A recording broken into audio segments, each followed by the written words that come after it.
Top of the morning to you. How's the farm? Grand day, isn't it? Pure brilliant. We're absolutely knackered, but now we're sucking diesel. In Ireland, English is more than a communication tool. It's a playground of rhythm and wit. The population utilises a highly specific cultural shorthand that can convey complex social subtext in just a few short musical syllables. But where did this unique cadence actually come from? Beneath the surface of these everyday greetings lies a mystery about how a people's history can fundamentally rewrite the way they speak.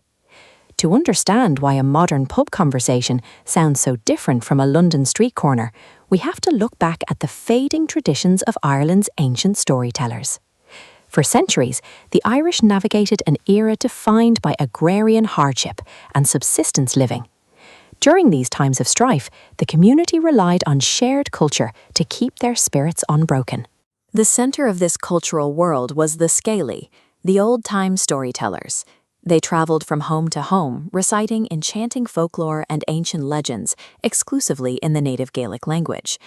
However, as external political and economic pressures grew, the use of the Gaelic language began to recede.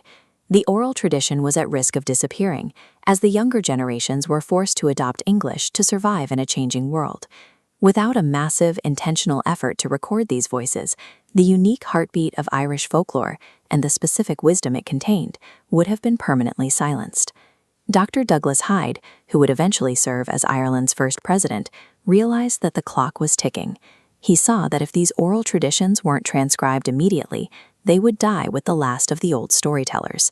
Hyde dedicated himself to archiving these tales, creating the collection Beside the Fire.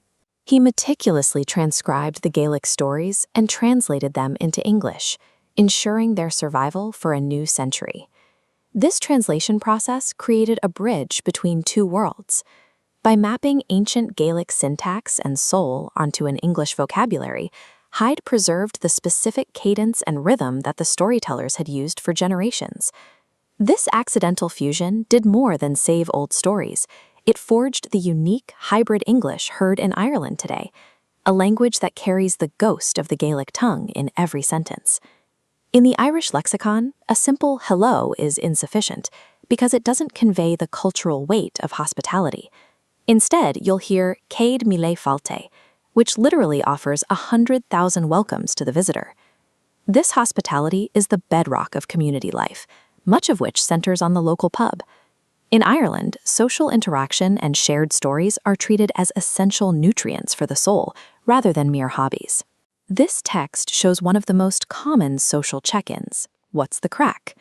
This question serves as an invitation to share a story or news, allowing the speaker to gauge a friend's well-being and current story in a single, efficient phrase. These communal phrases echo the ancient belief that companionship is the true currency of life. When the Irish raise a glass and shout "slante," they are literally toasting to health, prioritizing vitality and unity over material wealth. Surviving centuries of hardship required a specific way of speaking that could soften the edges of reality. The language evolved to rely on understatement and colorful deflection to navigate tension. This phrase, "it was a bit of a shambles," is a prime example. Even when a situation is a complete disaster, the use of the word shambles turns a potential panic into a shared humorous acknowledgement of failure. You see the same pattern in how people are reprimanded. Instead of direct anger, annoying behavior is met with, "don't be actin' the maggot," using a playful, absurd image to diffuse a potential argument. By meeting disaster with a shrug and frustration with a joke, the Irish spirit utilized wit as a form of armor. It reveals that for this culture, humor isn't just entertainment, it's a tool for resilience that has allowed them to endure history with a smile. Modern Irish speakers are essentially living time capsules.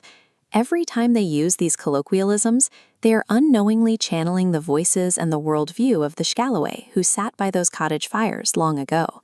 They carry forward the profound wisdom of their ancestors, the belief that two people shorten the road, and the conviction that there is no strength without unity. That tradition of preservation continues today through digital archives like the Emerald Heritage Bundle and the digitized Beside the Fire collection. These tools represent the direct 21st century evolution of Dr. Hyde's original work. Click the link below to experience this authentic, Hollywood-quality heritage for yourself. By engaging with these stories, you help ensure that the Emerald voice continues